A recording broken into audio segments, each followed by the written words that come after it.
जरांगे पाटील एक म्हणतात की ओबीसी मध्येच आम्ही आहोत, आमचंच तुम्ही खाल्लेलं आहे इतके दिवस.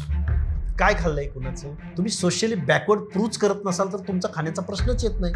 आणि मग परत मराठा समाजाची फसवणूक नाही का? आरक्षण म्हणजे बेरोजगारी हटवण्याचा प्रोग्राम नाही. या महाराष्ट्रामधल्या, या देशामधल्या आमदार आणि खासदारांचं पहिल्यांदा काउन्सिलिंग झालं पाहिजे.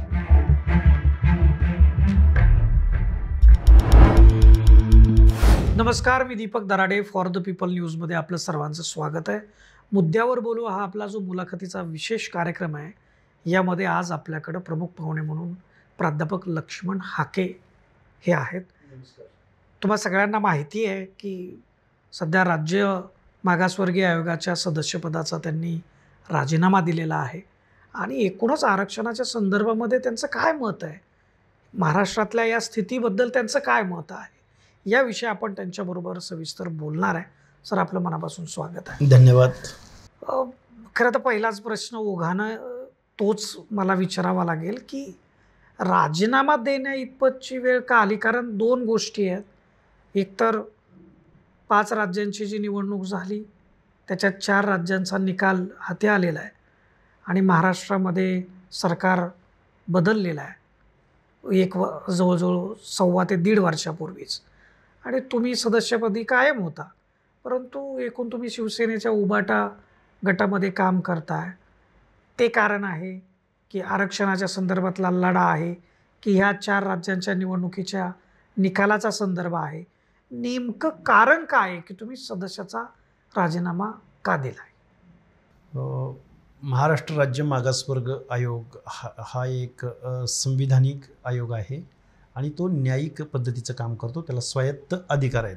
ज्या पद्धतीने निवडणूक आयोगाला, ज्या पद्धतीनं बाकीचे जे काही स्वायत्त अधिकार असलेले आपल्या जे काही पिलर्स आहेत लोकशाहीचे, त्यामध्ये आरक्षणाच्या संदर्भामधले विशेष करून राज्य मागासवर्ग आयोग म्हणजे एक्सक्लुजन इन्क्लुजन ही कामं आत्तापर्यंत चालत आलेली आहेत. पण त्याच्याही पलीकडे जाऊन राज्य मागासवर्ग आयोगाची सामाजिक न्यायाच्या संदर्भातल्या ज्या काही गोष्टी असतात, हिअरिंग असतात किंवा एखाद्या नव्यानं एखाद्या कम्युनिटीची जर मागणी झाली की आमचं मागासलेपण तपासा किंवा आमचं सामाजिक स्थितीगतीचा अभ्यास करा आणि आम्हाला या आरक्षणाची मागणी एखाद्या कम्युनिटीकडून होऊ शकते.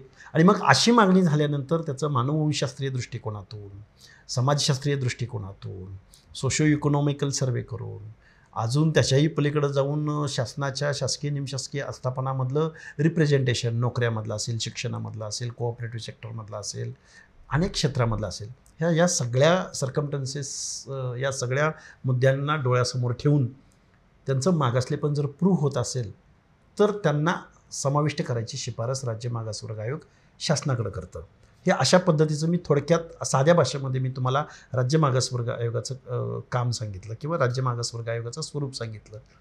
पण आत्ताच्या निवडणुकांचा आणि आम्ही राजीनामा देण्याचा तसा काही संबंध नाही. आम्ही आमच्या आयोगाच्या सदस्यपदाचा राजीनामा देण्यामागचं कारण असं आहे की शासनाचा या स्वायत्त अधिकारांमध्ये, या राज्य मागासवर्ग आयोगाच्या या अधिकारांमध्ये, स्वायत्ततेमध्ये जो काही इंटरफिअरन्स शासन आणि प्रशासनाकडून झाला, त्या इंटरफिअरन्स आम्हाला न आवडल्यानं आम्ही व्यथित होऊन राजीनामे दिलेले आहेत. ही तुम्ही नाराजी स्पष्ट केली. आता कोणी इंटरफेअर केला ही जर नावं तुम्ही सांगितली तर बरं होईल, पण तुम्हाला सांगायची नसतील तरी ते स्वातंत्र्य तुम्हाला आहेच. म्हणजे आपण पुढं जाऊयात चर्चेमध्ये. खरं तर राजीनामा देणं म्हणजे मागास, आता त्याच्यामध्ये स्पष्ट तुमची नाराजी तुम्ही लपवलेली नाही आहे. तुम्ही दुसरे सदस्य आहात की तुम्ही राजीनामा दिलेला आहे. आणि याच्यामध्ये पण आता पुढं काय? राजीनामा दिल्यानंतर त्याचं उत्तर मिळालं का? लढाई संपली आहे का? नेमकी परिस्थिती काय आणि आता पुढं काय? तुम्हाला काय वाटतं? विषय असा आहे, राजीनामा देण्यामागची बिहाइंड कर्टन काही कारणं असली तरी आम्ही परिस्थितीपासून दूर जातो आहोत वगैरे असं नाही आहे. आमच्या हातून काही करवून घेतलं जाणार असेल किंवा शासन आम्हाला काही अजेंडा देणार असेल, एका लिमिटपर्यंत शासन आम्हाला नियुक्त करतं वगैरे ठीक आहे, पण तिथून पुढं आमचा जो रोल असतो, आमची जी एक डिग्निटी आहे, आमची जी काही स्वायत्तता आहे, आम्हाला जे काही एक न्यायिक स्टॅट्युटरी बोर्ड म्हटलं जातं, मुंबई हायकोर्टाचे दिवाणी अधिकार आम्हाला आहेत, या सगळ्या गोष्टींचा विचार करता शासनाच्या, प्रशासनाच्या किंवा कुठल्या सरकारच्या अजेंड्यावर आयोग काम नाही करू शकत. आम्ही चुकीचं काही काम करणार नाही. आणि आम्ही जर चुकीचं काम केलं तर तो चुकीचा पायंडा पडेल. कुठलंही सरकार येईल आणि त्यांना हवा तसा रिपोर्ट असेल, हवा तसा हवे तसे पॅरामीटर्स लावा. आम्ही चष्मा देतो, तो चष्मा वापरा आणि मग मग ते तुम्ही तयार करा. असे चष्मे वाटपाचा कार्यक्रम होईल. या गोष्टींना त्या आयोगाच्या स्वायत्ततेच्या संदर्भात चुकीचं काही आमच्या हातून घडू नये, की जेणेकरून पुढं जाऊन खूप मोठा विषय या महाराष्ट्रामध्ये होऊ शकतो. आत्ताचं जे काही एक संवेदनशील वातावरण आहे या महाराष्ट्रामध्ये खूप प्रचंड, एका बाजूला ओबीसी ब्लेम करतायत मराठा कम्युनिटीवर, मराठा ब्लेम करतोय, ओबीसीवर, आणि मग आम्ही घेतलं तर यातूनच घेईन, किंवा ओबीसी म्हणतायत आमच्यातून तुम्ही कसं काय, तुम्ही मागासले, सामाजिकदृष्ट्या मागासले पण असल्याचं तुम्ही प्रूव्ह करा. असं जे काय एक महाराष्ट्रामधलं, खरं तर महाराष्ट्र हा प्रगत महाराष्ट्र आहे. तुम्ही अगदी महत्त्वाच्या मुद्द्याला हात घातलेला आहे. हे खरंच आहे की सध्याची जी महाराष्ट्रातली सामाजिक घडी जी आहे ती विस्कटते आणि हे होत असताना कोणताही नेता ती विस्कटू नये म्हणून प्रयत्न करताना दिसत नाही. आणि हेच दुर्दैव आहे की महाराष्ट्रामधले आत्ताचे आमदार आणि खासदार, लोकप्रतिनिधी हे त्यांच्या एरियामध्ये हे प्रभावशील असतात आणि त्यांचं ऐकणारा क्राऊड त्या भागामध्ये असतो, परंतु ते पुढं येत नाहीत, ते जबाबदारी झटकत आहेत, ते पोलरायझेशनला भीत आहेत, ते वास्तवापासून दूर पळत आहेत. आम्ही राजीनामा देणं, आम्ही राजीनामा सुखासुखी नाही दिलेला राजीनामा, आम्ही व्यथित होऊन राजीनामा दिला आहे. कारण एका बाजूला म्हणायचं तुम्ही सामाजिक मागासले पण तपासा, दुसऱ्या बाजूला तुम्ही यंत्रणा उपलब्ध करून द्यायची नाही. आम्ही बघा, तुम्हाला एक आमच्या राज्य मागासवर्ग आयोगाने 12/8/2022 रोजी आमच्या आयोगामध्ये ठराव करून सर्वानुमते एक मागणी शासनाकडे मागितलेली होती की आम्ही आयोग म्हणून काम करत असताना किंवा या सगळ्या प्रवर्गातल्या छोट्या जातींच्या काही मागण्या आहेत त्याच्यावरती आम्हाला जज करत असताना आमच्यासमोर काहीतरी इन्फॉर्मेशन पाहिजे. मग शासकीय निमशासकीय आस्थापनामधलं जे काही नोकऱ्यांमधलं जे प्रतिनिधित्व आहे कुणाचं किती आहे याची आकडेवारी जर तुम्ही आम्हाला शासनामार्फत दिली तर आम्हाला थोडंफार एक अंदाज तरी येऊ शकतो की बाबा कुणाचं रिप्रेझेंटेशन किती आहे आणि कुणाचं वर काय अन्याय होतोय. कारण ओबीसी VJNT SBC प्रवर्गात 400-450 जाती आहेत. मग प्रत्येकाची ओरड आहे की आम्हाला मिळत नाही, आम्हाला मिळत नाही, आम्हाला मिळत नाही. मग या सगळ्या गोष्टीवरती आम्ही 12/8/2022 रोजी आम्ही शासनाला पत्र पाठवलेलं होतं. शासनाच्या सचिवालयानं आमच्या त्या पत्राची दखलही घेतलेली नाही. त्या पत्राची रिमाइंडर म्हणून आम्ही 4 पत्र पाठवली, तरीही त्यांची कुठल्याही प्रकारची शासनानं आम्हाला माहिती उपलब्ध करून दिली नाही. आता मराठा समाजाचं मागासलेपण चेक करण्याच्या संदर्भातला TOR आम्हाला आला. TOR आल्यानंतर किंवा सुप्रीम कोर्टाचा जे जजमेंट आहे, जो क्युरेटिव्ह पिटिशन आहे की या आरक्षणाच्या संदर्भातली पुनर्विचारार्थ जी काही क्युरेटिव्ह पिटिशन आहे आणि त्याला लॉजिकली आम्ही काहीतरी करून द्यावं, एक लॉजिकली ज्या गोष्टींकडं, ज्या मुद्द्यांकडं त्या मागच्या त्या हिअरिंगच्या वेळी सुप्रीम कोर्टाचं या मुद्द्यांकडे लक्ष गेलं नसेल, असं काहीतरी संशोधनात्मक ऑथेंटिक जे संविधानिक आयोगामार्फत ज्याला कायदेशीर आधार आहे, जे हे अशी काहीतरी हेवी की जी अधिकृत आहे, वस्तुनिष्ठ आहे, निष्पक्ष आहे, अशी माहिती ज्यावेळी आपण सुप्रीम कोर्टाला देऊ त्यावेळी सुप्रीम कोर्ट त्यावरती विचार करू शकतं. तुम्ही गायकवाड आयोगानं ज्या पद्धतीनं सॅम्पल सर्वे केला किंवा गायकवाड आयोगाच्या एकूण कामकाजावरती सुप्रीम कोर्टानं 650 पानाचं रिझल्ट दिला आहे, त्या रिझल्टचा जर तुम्ही विचारच करणार नसाल आणि कुणाची तरी आंदोलनाची लोकशाहीमध्ये आंदोलनं होतात, मोठमोठे मागणी होती, तो त्यांचा लोकशाहीनं दिलेला अधिकार आहे. परंतु आपण प्रशासक म्हणून लॉजिकली किंवा फॅक्ट आणि फॅक्च्युअलवरती काम करणार आहोत की नाही. आमच्या टेबलवरती, आमच्या डायसवरती जर आमच्याकडे इन्फॉर्मेशनच नसेल तर आम्ही त्या कम्युनिटीचं सामाजिक मागासलेपण, एज्युकेशनली मागासलेपण किंवा आर्थिक मागासलेपण आम्ही त्याला कुठले जज कसे करणार. नाही, आरक्षणावरून महाराष्ट्रामध्ये जी काय सध्याची परिस्थिती आहे आणि हे फक्त महाराष्ट्रापुरता मर्यादित विषय आहे असं नाही, कारण आपण या अगोदर राजस्थान, गुजरात अनेक ठिकाणी आरक्षणाच्या संदर्भातले फार मोठ्या लढाया बघितलेल्या आहेत. पण नेमकं आरक्षण देण्याची जी वेळ होती त्यावेळी नेमकं काय मुद्दे लक्षात ठेवले होते, कशा पद्धतीनं आरक्षण दिलं होतं, का दिलं होतं, आरक्षण देण्याची ही वेळ का होती, कशामुळं आरक्षण आलं. आपल्या देशाला स्वातंत्र्य मिळण्याच्या अगोदर इंग्रजांनी या देशामध्ये आल्यानंतर ही लोक अशा पद्धतीनं वर्तन का करतात, यांचं सिव्हिलायझेशन आपण कसं करायचं, या दृष्टिकोनातून त्यांच्या देशातून मानववंशशास्त्रज्ञ आणले, भाषाशास्त्रज्ञ आणले, समाजशास्त्रज्ञ आणले आणि ह्या माणसांना सिव्हिलायझेशनमध्ये आणण्याच्या दृष्टिकोनातून स्वातंत्र्य मिळण्याच्या पूर्व कालखंडामध्ये इंग्रजांनी अनेक कायदे केलेले होते. याचं श्रेय गोज टू इंग्रज. मी अगदी प्रांजळपणानं नमूद करतो. पण देशाला स्वातंत्र्य मिळाल्यानंतर सुद्धा डॉक्टर बाबासाहेब आंबेडकर, मसुदा समिती, पण याच्याही पलीकडे जाऊन असं सांगेन मी तुम्हाला अगदी साध्या सोप्या भाषेमध्ये, देशाच्या संसदेमध्ये 78 MP, 78 प्रतिनिधी हे बॅरिस्टर होते.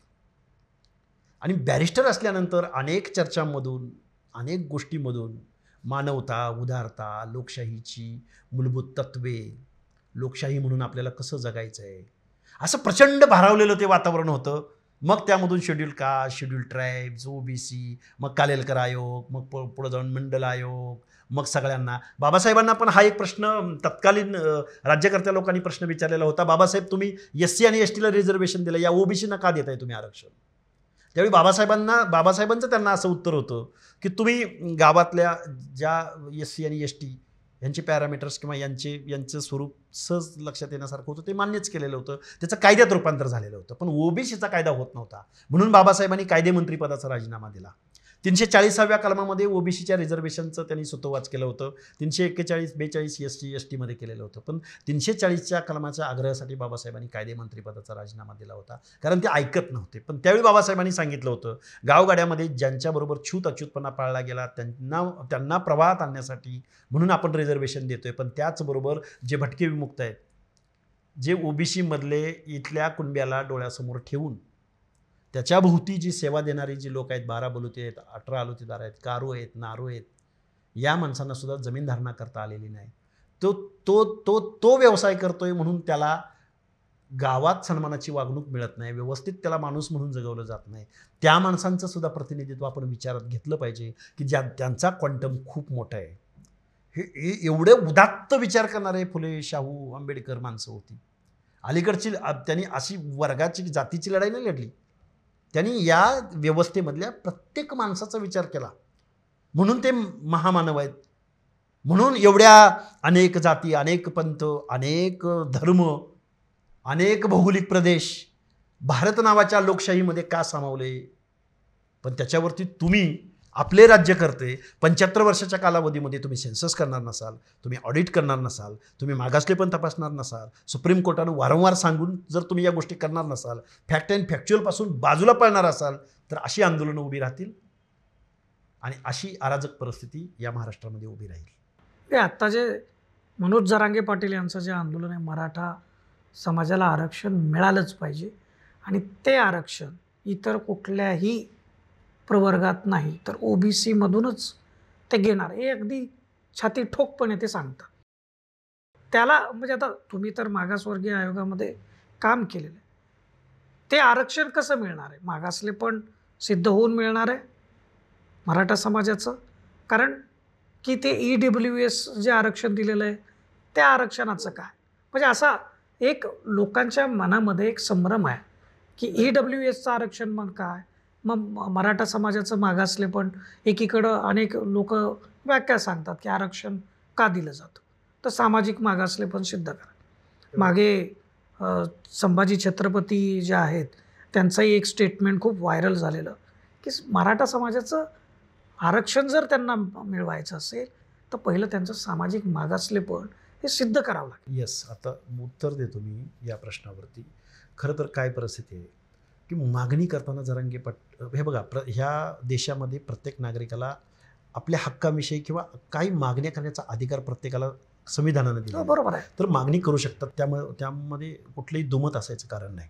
पण याच्या पलीकडे जाऊन जरांगे पाटील म्हणतात की आमची पोरं रस्त्यावर आली किंवा आमच्या जमिनींचा बंटवारा झाला किंवा आम्ही गरीब आहोत किंवा गरीब आमच्यावरती परिस्थिती आली.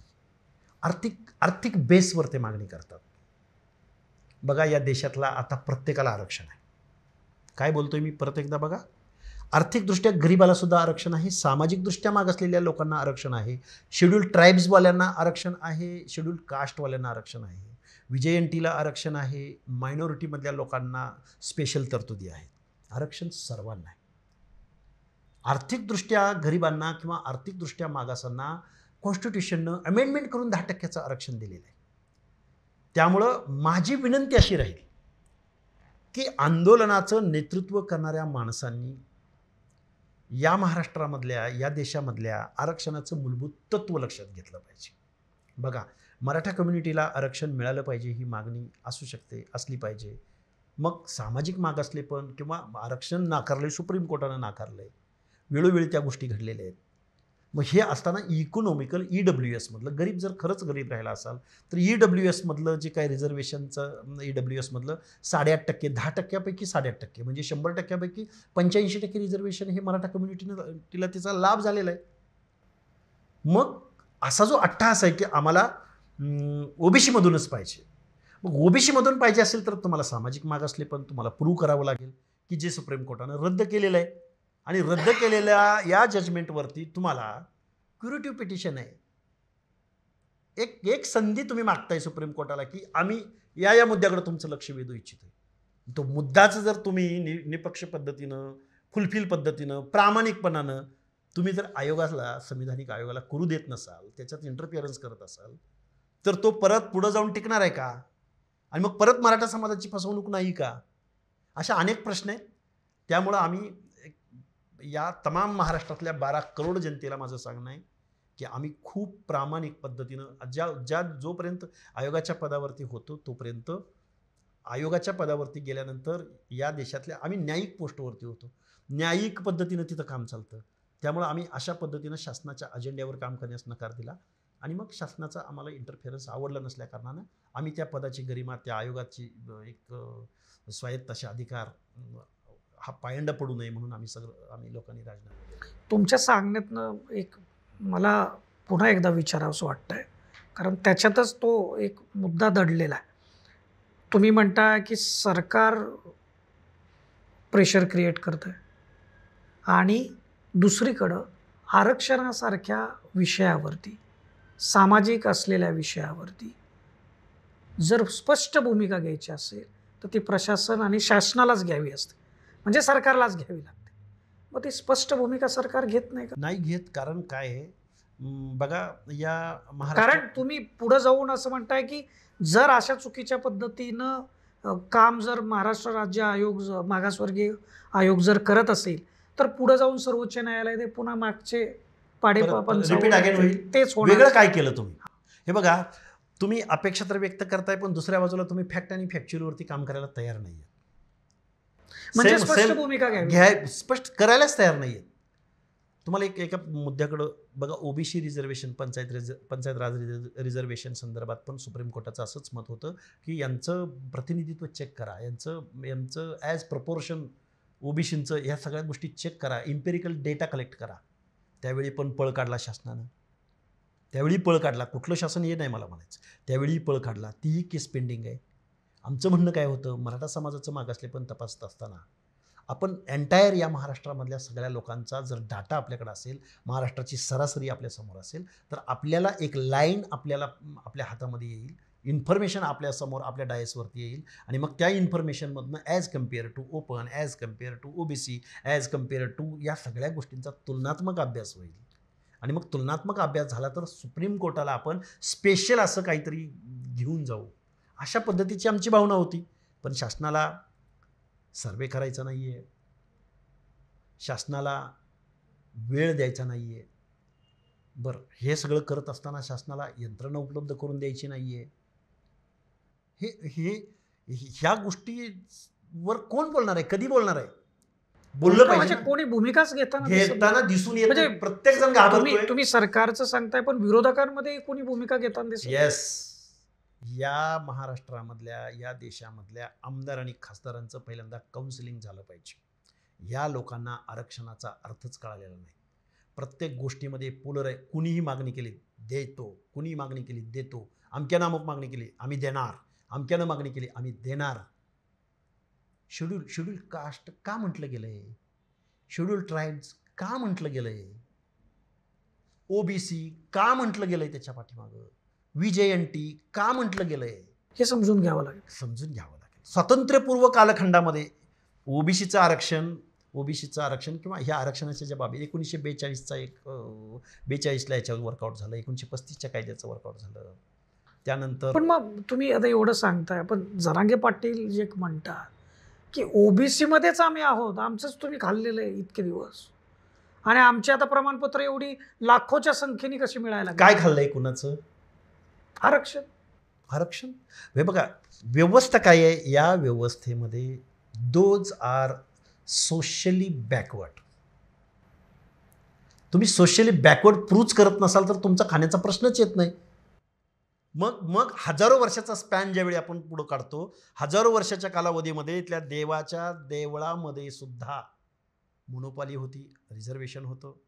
गावचा पाटील कोण, वतनदार कोण, जहागीरदार कोण, याच्यामध्ये मोनोपॉली. याच्यामध्ये तुम्ही मानवता नाकारली. याच्यामध्ये जन्माला आलेल्या व्यक्तीला, त्या जातीमध्ये जन्माला आला म्हणून त्या व्यक्तीला गावातल्या माणसांमनापासून परावृत्त करणं, शिक्षणापासून परावृत्त करणं, त्याला माणूस म्हणून जगू न देणं, त्याला शारीरिक श्रमाची कामं करायला लावणं, तुच्छतेची कामं करायला लावणं, हे या हजारो वर्षाच्या स्पॅनमध्ये कुणी केलं? मग ज्याच्यावरती झालं त्याला मानवतेच्या दृष्टिकोनातून प्रमोट करायचं आहे, प्रतिनिधित्व द्यायचं आहे म्हणून आरक्षण आहे. कुणी कुणाचं खाल्लं हे कोण कसं? मग डॉक्टर बाबासाहेब आंबेडकरांच्या स्वातंत्र्यपूर्व कालखंडामध्ये मजूर पक्षाच्या जाहीरनाम्यामध्ये डॉक्टर बाबासाहेब आंबेडकर म्हणालेले होते की हवेवरती, आकाशातून पडणाऱ्या पाण्यावरती आणि या पृथ्वीवरच्या या संसाधनावरती सर्वांचा समान अधिकार नाही आहे. हा झाला भौतिक अधिकाराच्या बाबतीमध्ये. पण याच्याही पलीकडे माणूस म्हणून जगण्याचा अधिकार व्यवस्थेमधला की जो समान नाही आहे, हे सामाजिक न्यायाचं धोरण आहे.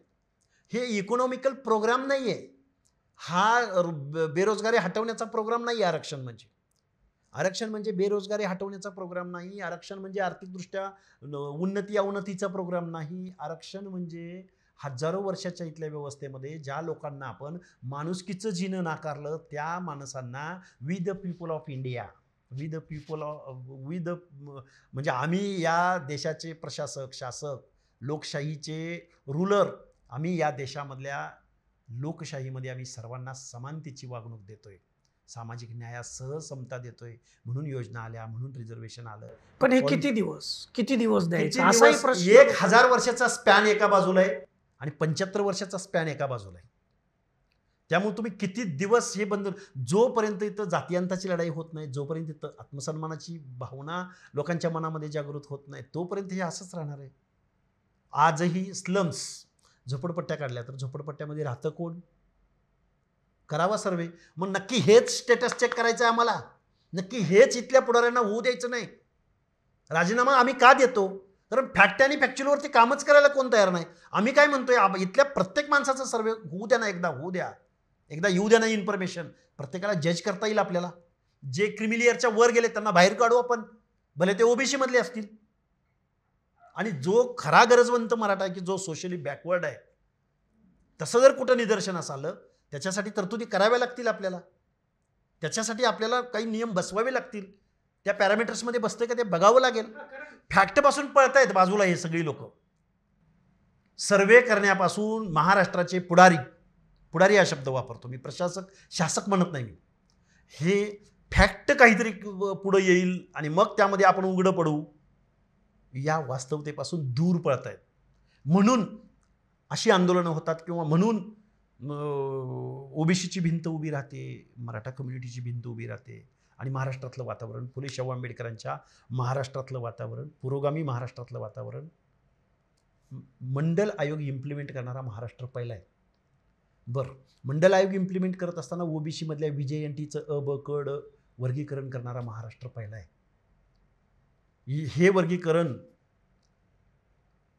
जस्टिस रोहिणी आयोग इम्प्लिमेंट करायची आता भाषा होती देश लेवलला.